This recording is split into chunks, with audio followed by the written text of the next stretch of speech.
Today's episode has twice the goodness as we're digging into two super critical topics for running a successful interior design studio. Joining us to share her knowledge is Becca Casey, the award-winning and widely published designer behind Becca Interiors, as well as the carefully curated, endlessly inspiring home goods company, Airy.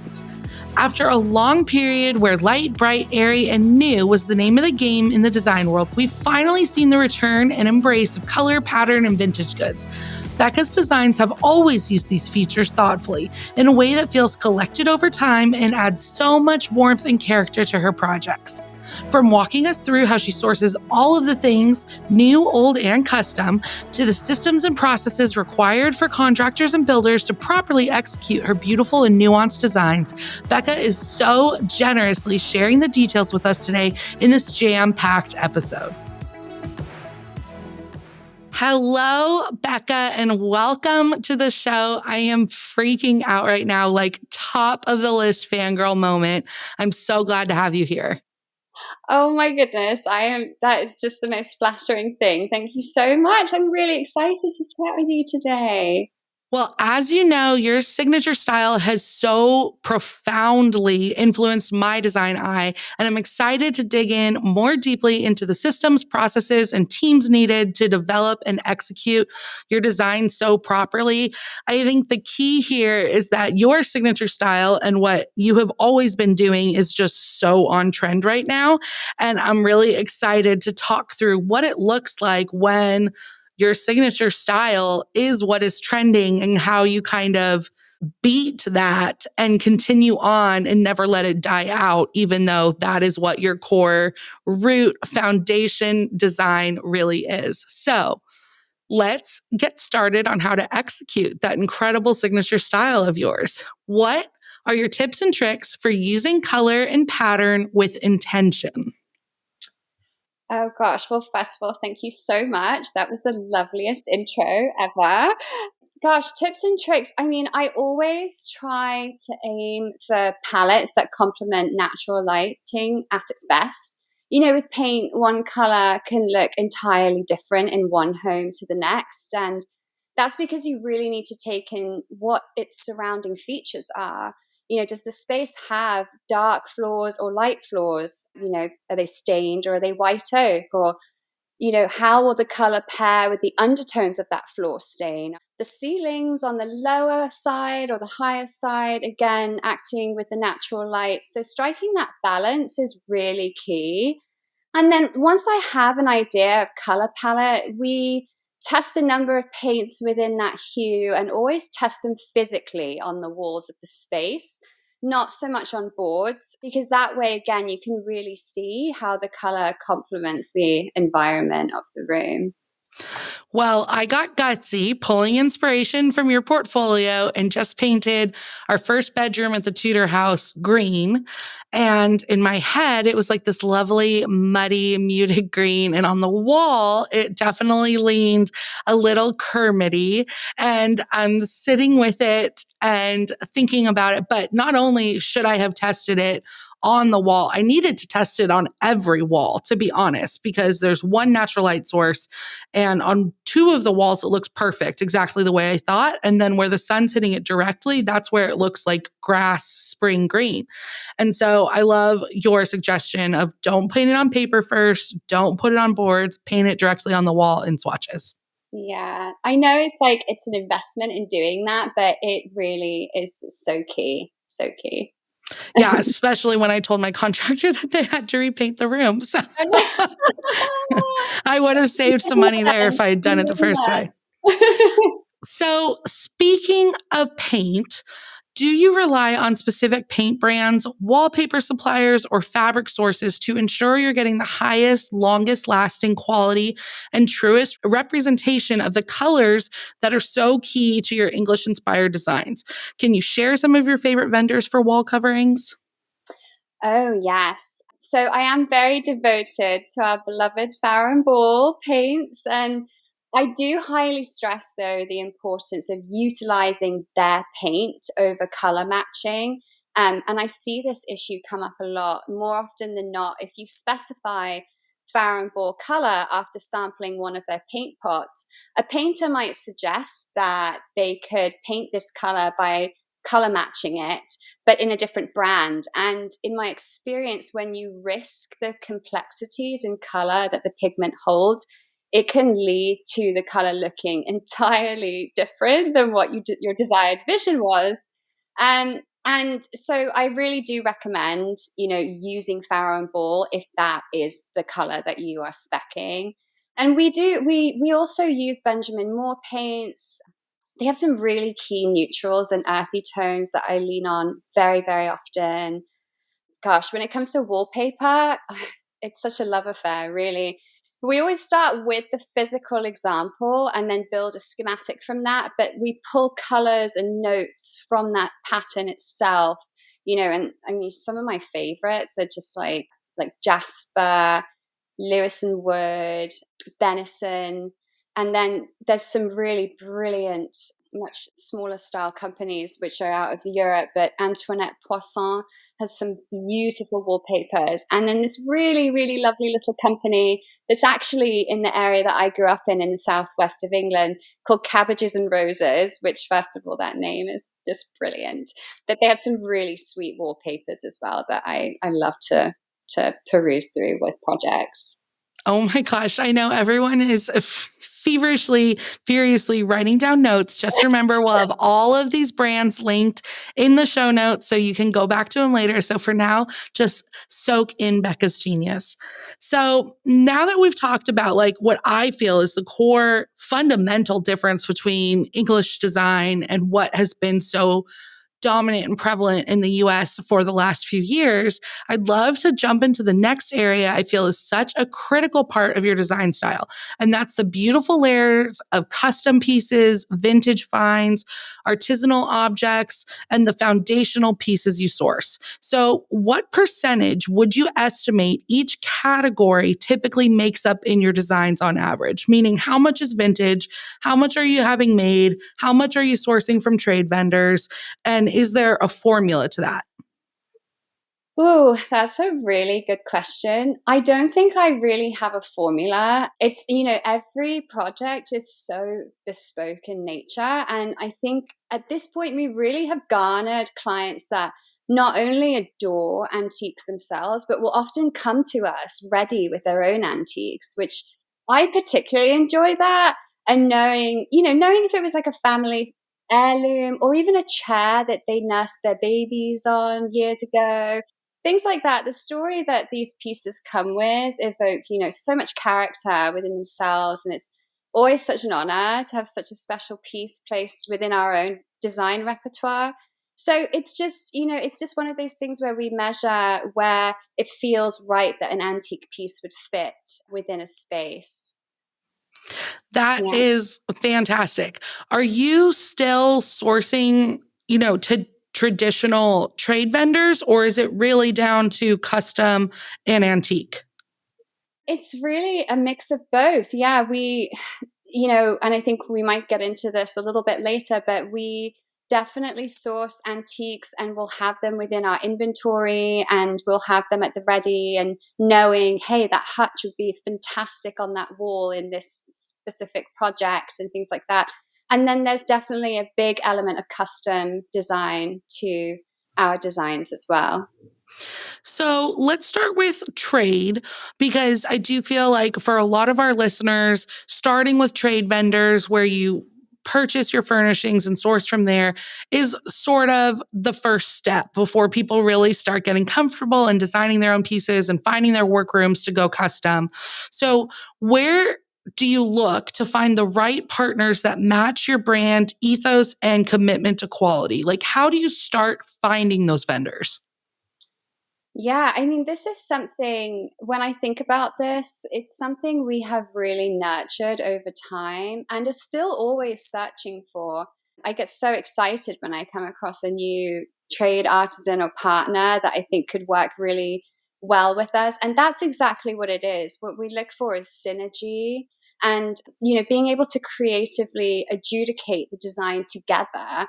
I truly feel like that creates the best outcome, because it always ends up being more spectacular than how you originally intended it to be.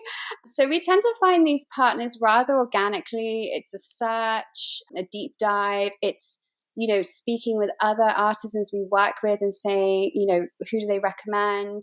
So yeah, it's certainly something that we've nurtured over the years. And once you found them, how do you decide which trade partners to really continue with? Or what do you feel matters most to you? Is it their communication style, their excellence in customer service, willingness to create custom solutions or pieces? What are possibly profit margins? Like, what are the things that you value most in looking for those partners?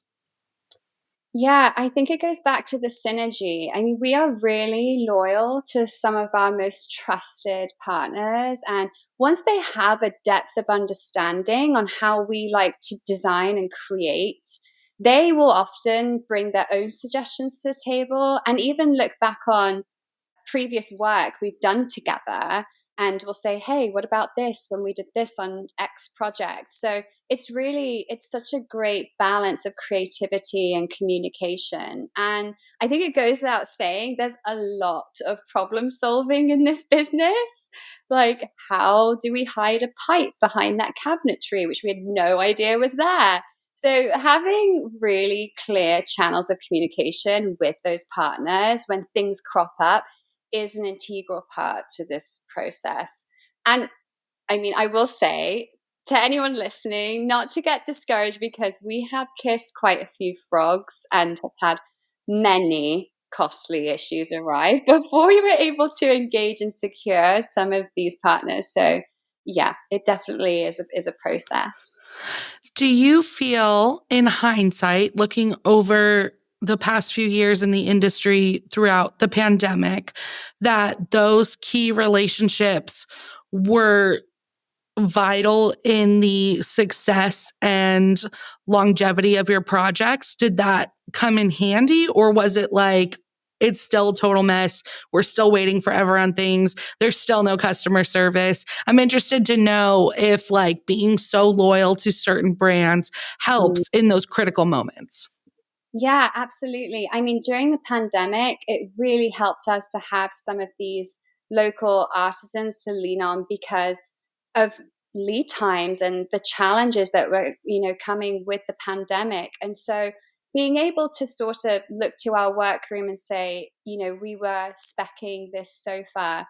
Do you think that you could help us recreate this in a much shorter time span?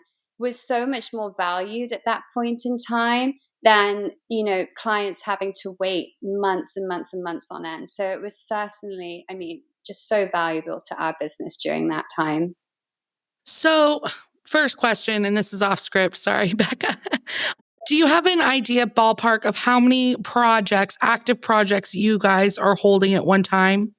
It varies, and this is something that since the pandemic, there was at one point we were in the midst of like 12 projects, and it was a lot, and we're a rather small team. And so it was something that I took a large step back and sort of assessed within the last year to understand how I really wanted the company to be structured and how it could support a certain amount of projects so that I could still be really involved, because I really do like to be involved in, pulling and sourcing furnishings and fabrics, and also being the last one to sign off on things. So that's really quite important to me.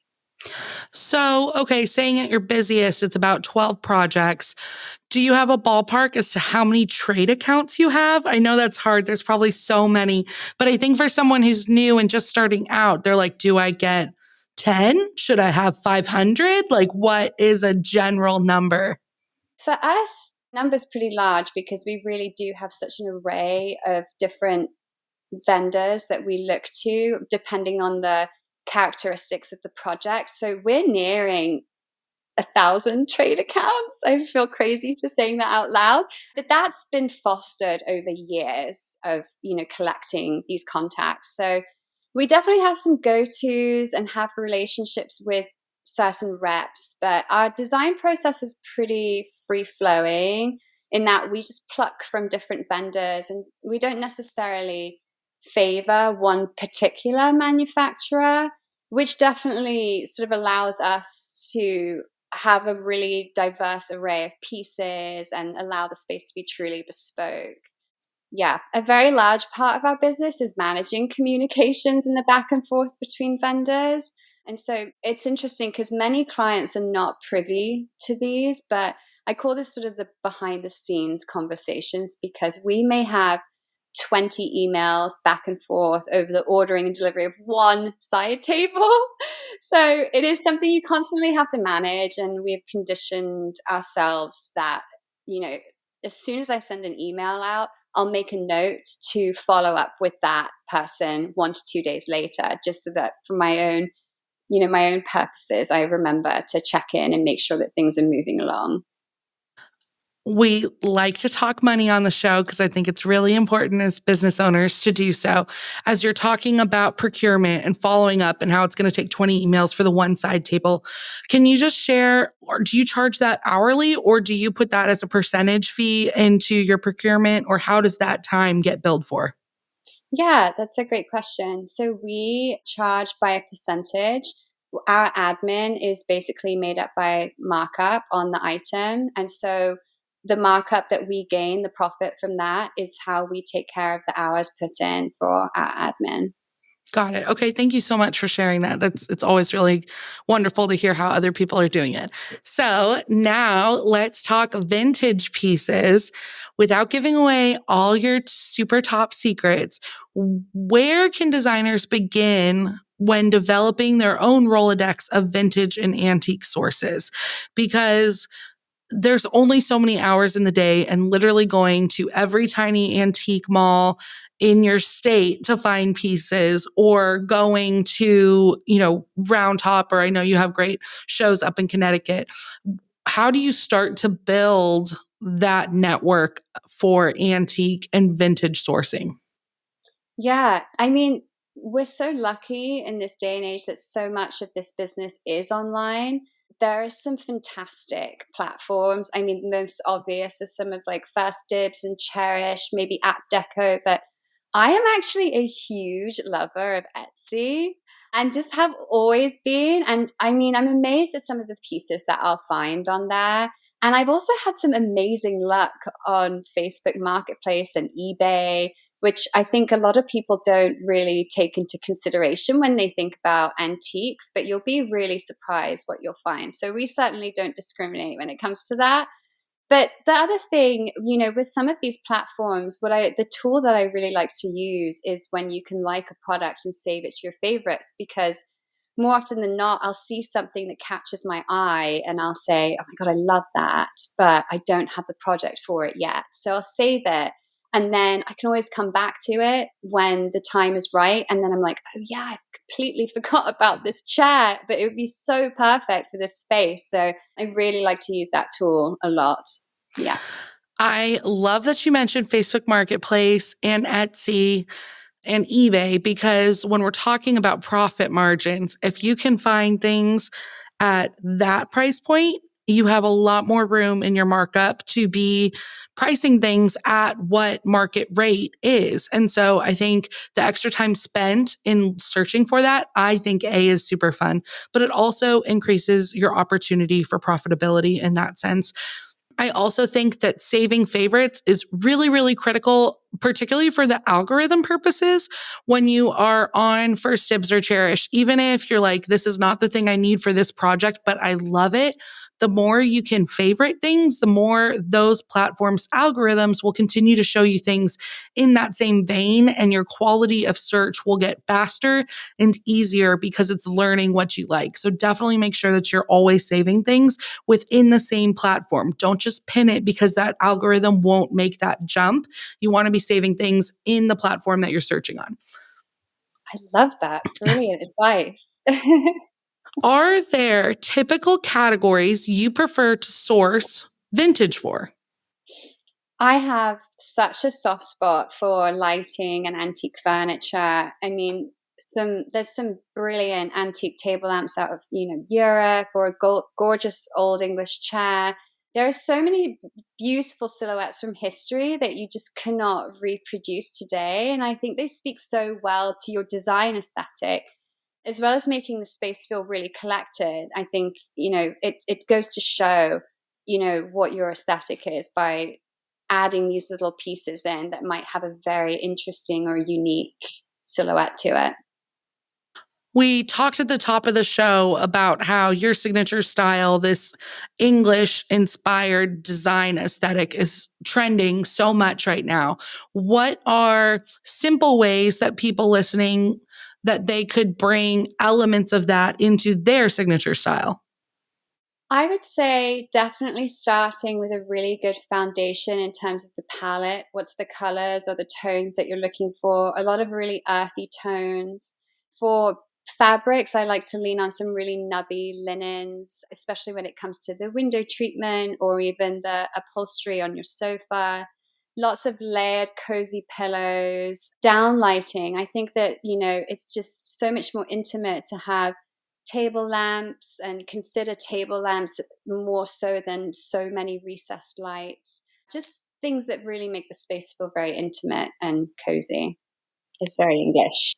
As you're talking about sourcing great vintage table lighting as one of the things you could bring in, I'm curious, how do you ensure that a vintage piece is actually authentic and high quality, especially when you are sourcing Facebook Marketplace or Etsy? Do you have any tricks for that? Yes, and I have certainly learned this one the hard way. I would always recommend reaching out to that seller and asking if it is an investment piece. It's certainly important to ask for a certification of authenticity when it's necessary. But I would also recommend asking for images when there are markings or even patina, so that you can fully assess whether it is in good enough condition to be purchased. Ask the seller if there are any faults with the piece that you should be aware of, such as a wobbly leg. You might not see that in the image, and then you get a chair and it has a wobbly leg, and then you're sort of stuck. So asking those questions up front and understanding what you're, investing in, and then you'll have a knowing, so that there's no surprises on the receiving end. So, being originally from England and now based in New England, I'm sure that there is a lot of travel over the years that you have participated in. And I'm just curious, do you have any favorite international flea markets, fairs, or hidden gems that you can share with our designers to check out while they're traveling? Yes, I have some favorites from obviously from England and Europe. I mean, flea markets and fairs over there, like your typical weekend jaunt. So there's just a plethora of them. But some of my favorites are the Cotswolds Antiques and Art Fair. The Shepton Mallet Antique Fair is fantastic. A lot of really local vendors there.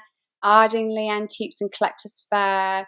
And then it goes without saying that France has some fantastic flea markets. One of my favorites is the Déballage Flea Market in the south of France, they meet a number of times within the year, and they have some fantastic pieces there as well. Okay, so I'm going to kidnap you so you can take me flea market shopping in England. That sounds amazing.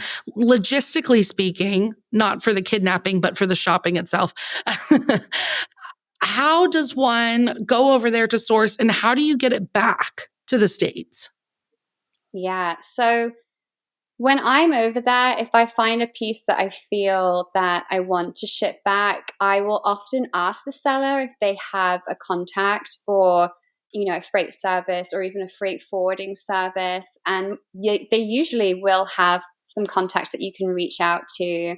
If not, I would just look within the area and see if there are any shipping companies within the area that can assist you. Okay, perfect. So you definitely can do it for a few pieces. You don't have to do this full shipping container concept that I feel like we've been hearing a lot about. No, but I mean, if you find something on a smaller scale, like funny enough, these vases right behind me, I got those in Paris, and I just put them in a box and then shipped them myself back to Connecticut. So I think it depends on what the piece is, definitely. One of the first impressions prospective clients have of your brand is your website. If you don't have a strong online presence to show off your work, though, you're losing out on potential clients. IDeco Studio offers a selection of limited edition website templates designed specifically for interior designers just like you. If you're looking for a more hands-off experience, you can add on implementation and professional copywriting, and we'll have your new website up and running within a few short weeks. Visit ideco.studio to choose your favorite before it sells out. So, when you're sourcing, do you typically grab vintage items you love as soon as you see them and keep them in storage until the right project presents itself? Or do you always source specifically for a project you're working on? And I think we can all assume that things like vases, et cetera, smaller items, you'll probably stockpile, but I'm thinking more fantastic armchairs, armoires, those sort of things, larger items.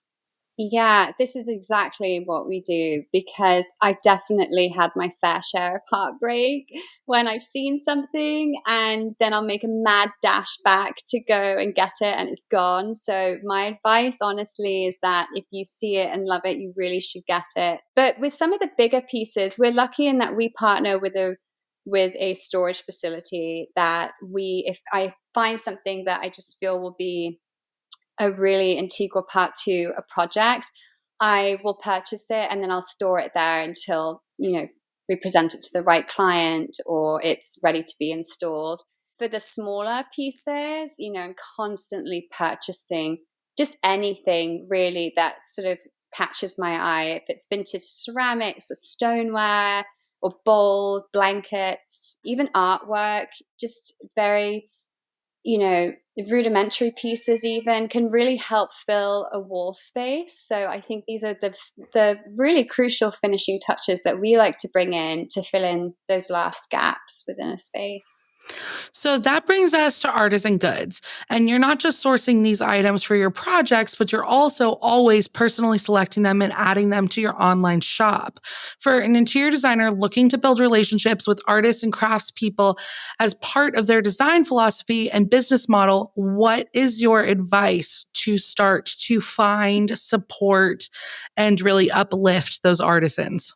Yeah, I love this question. I think it's really important to build a relationship from the beginning, whether that means reaching out to them if you haven't actually met in person, or if you happen to gather a business card from an artisan, reach out to them via their email and just see how you can work together.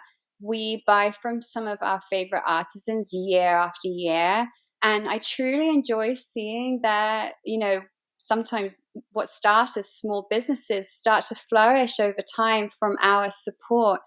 And truly, I mean, if by supporting these artisans, it makes you part of a much larger mission and community.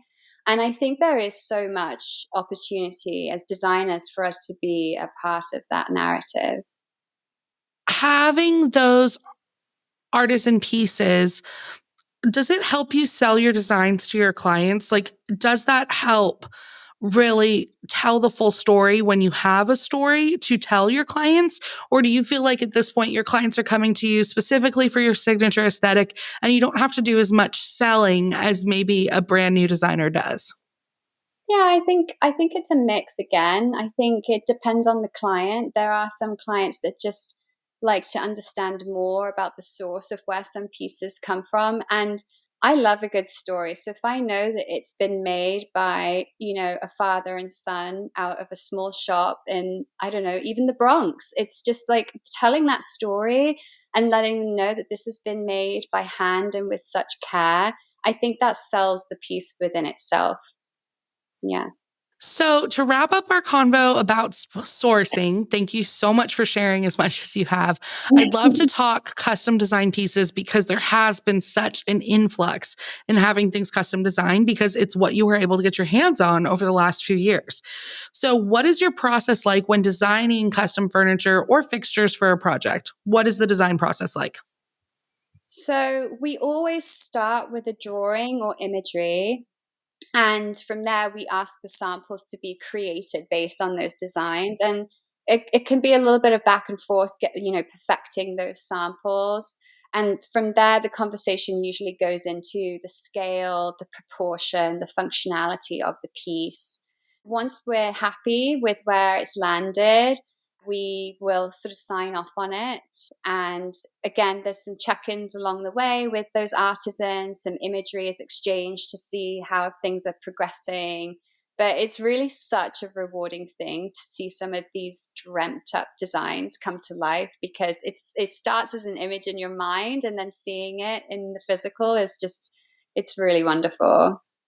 Do you let your clients know that every piece, which are custom made, were custom made? Or are you presenting things as an entire room and individual items aren't necessarily itemized or priced out? It's during conversation usually if we do tell them that it's custom made. And I mean, that could speak to a number of different factors, really. It might be something to do with the pricing of that piece if it's higher than, maybe what they anticipated. So it's definitely something that we usually communicate within our meetings. So, when would you say is the right time or circumstance to create something custom versus finding it available from a trade partner? I'm sure most clients dream of a totally unique home filled with one of a kind pieces that's all bespoke to them and their lifestyle and their space, but that's not always the most cost effective option for them or other contributing factors. So, what exactly are the benefits to you for custom versus sourcing trade? Yeah, I think it's really important to invest in pieces that you foresee yourself using a lot and very often. Something like a sofa, there's so many different facets to the build out of that sofa. What's the fill of it, the material, what's the arm height even? Is it tight seat? Is it slip covered? There's so many different factors there. That's, some of our clients can be very vocal about that. That's where I usually will say, let's work with our workroom. That way you get to sit in it when it's in progress, make sure that it's to your liking. And that's certainly somewhere where I see the investment really paying off, definitely. Are there any areas that you feel custom isn't necessary and you're like, there are great options out in the market for it? Yeah, custom can be very costly and it can really eat into budget quickly. So like I said, I would really reserve it for areas of the home where you feel that it will pay off the most. And even if it's not the sofa, maybe it's an incredible, stone fabricated vanity in the powder room because it's a wow factor. So it really could be just anything. But for areas that I would say you don't really need to invest in, I think it's, as simple as a side table, pieces of furnishings, which really you can find with retailers. I would even suggest to reach out and say, is there any way we could customize this a little bit on your end to define a different shape or different scale, height, or finish? Yeah.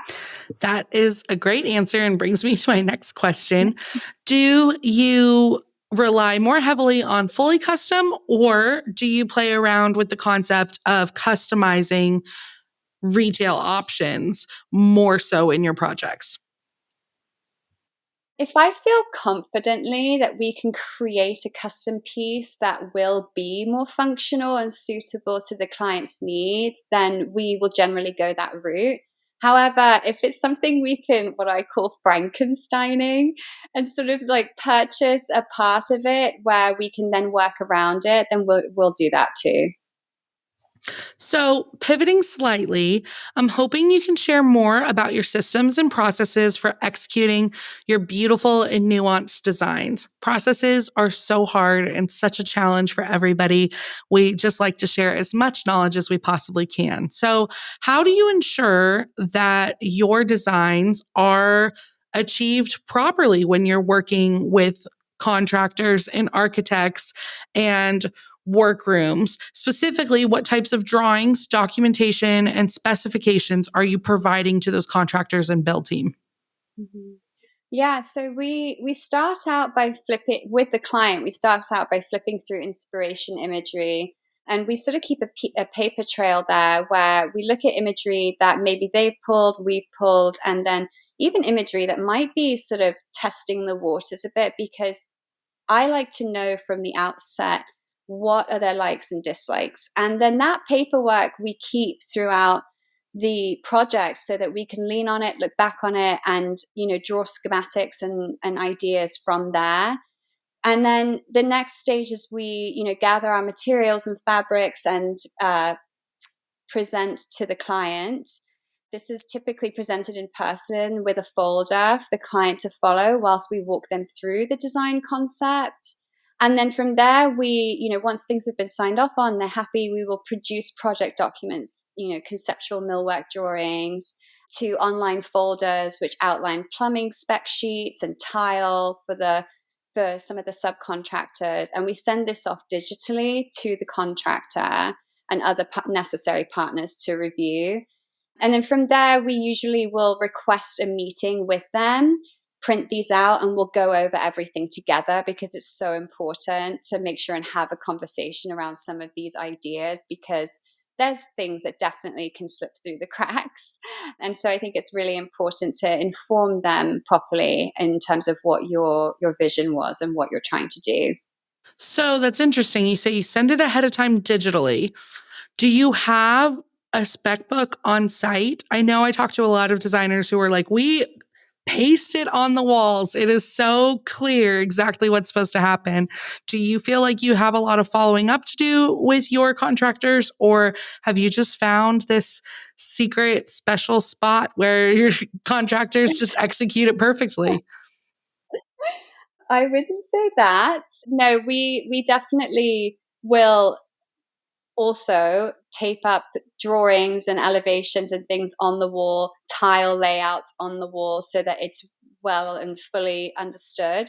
And then more often than not, we have a binder that we will bring to each meeting with the contractor, and we'll go through and walk through some of the paperwork. And we have even provided a binder such as that to the contractor so that they also have a copy. Got it. Thank you. So, in order to provide these items for all projects, what kind of technical skill sets do you require your designers to have? I know you have a smaller team, but I'm interested to know how much CAD, SketchUp, etc., is required in-house versus what you might outsource, or are you hand drawing everything? Yeah. So when I first started out, I had an outsourced drafter, and over time during COVID, I hired a drafter for an in-house role, and this actually became a position that was really crucial to the efficiency of our business and helping us produce drawings and designs within a tight turnaround. So not only do we have a drafter, but we also have designers that draft as well. Got it. So you'll design and give that to your drafts person, and then you'll also have designers on the team who are capable of executing their own drawings. That's right. Yeah. Perfect. Just out of curiosity, do you personally use CAD? Oh my goodness. I don't think anyone wants me doing the CAD work anymore. It's been a really long time. So no, I do not. With projects spanning all over the East Coast, I imagine it's impossible to have one go-to architect and contractor or build team relationship. Do your clients typically already have their architect and builder selected before they begin working with you, or do you usually make recommendations, interview people for them? What does that initial process look like? We have had projects that have approached us from both directions. So more often than not, though, we do have potential clients that will approach us and ask us for recommendations because maybe they are embarking on a renovation for the first time.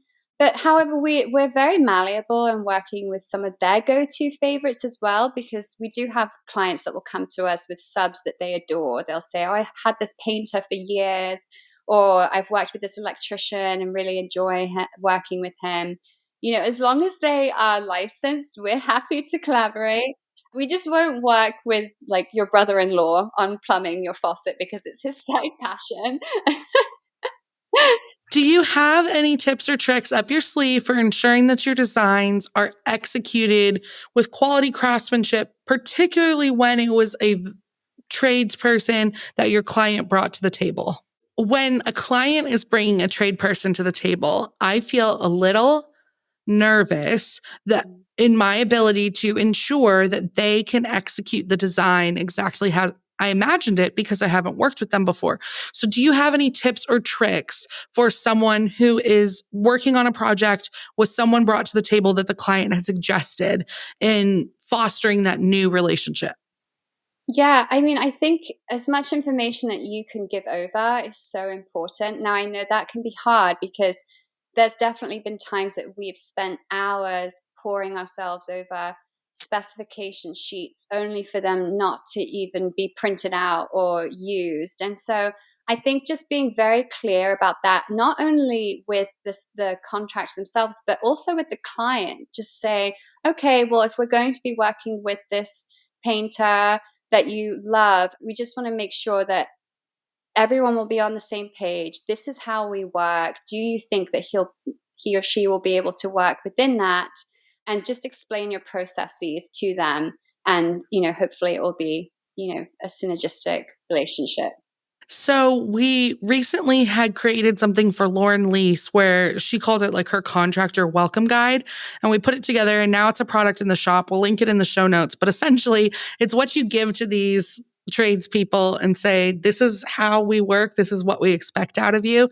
Do you have anything that has your processes written out from a contractor side of things, not necessarily what you hand to your clients? Mm. No, I don't, but I really love that idea. I think that's fantastic. I I will think email you after this and we'll get you one. no, we really don't. But I think that's a really key thing in that, just being really communicative and just sort of black and white can often, produce the best results. So I do see the value in having something like that when working with someone you've never worked with before. So you mentioned that a lot of your clients will come to you and say, we have this painter that we adore. It makes me wonder, can you share how many of your clients are finding you on social media, on Instagram? How many of them are referrals from people who have seen your work in person? And how many people are just reaching out because they could find you on Google? So more recently, we've found that we've had an uptick in search engine, but that's only because we've been really procuring reviews from past clients. But other than that, it's amazing the power of social media, even beyond Instagram, Pinterest. We've had a lot of traffic come from both of those platforms. And so we've been really, really lucky to get some fantastic clients from that. Thank you so much for sharing that. I think it is encouraging for people to hear that because social media has been so hard over the last few years as algorithms change and, all of the differences that are happening from what it was like 5 years ago even. So don't get down on yourself if you're not growing as quickly as you thought that you should be because at the end of the day what matters is if the clients are converting. So, as always, Becca, I like to end the show with a little present for our listeners. Do you have anything coming up this year that you can give us the inside scoop on? Oh gosh. Well, yes, some which I can say and some which I cannot, unfortunately, but stay tuned. But the one thing that we are really excited about is we are opening our first brick and mortar store for our homewares company, Air Barnes, and it's going to be in the beautiful town of Westport, Connecticut. So right now, we're looking at opening the doors in June 2023, but it's just been a really fun and exciting project for myself and the team to embark on because it's commercial and it's sort of a different pace for us, but I'm very, very excited for that to come to fruition. That is huge. Congratulations. I'm so excited for that. I think I will have to make my first trip to New England next fall so I can come see the shop after it's been open for a little bit. Well, Becca, thank you so much. This has been so incredibly helpful, so incredibly insightful. I know that there are so many of us who just absolutely idolize your work, and to have this time with you in person is just such a gift. So thank you for being here. I'm sure we will chat very soon. Thank you so much for having me. This has been such a pleasure.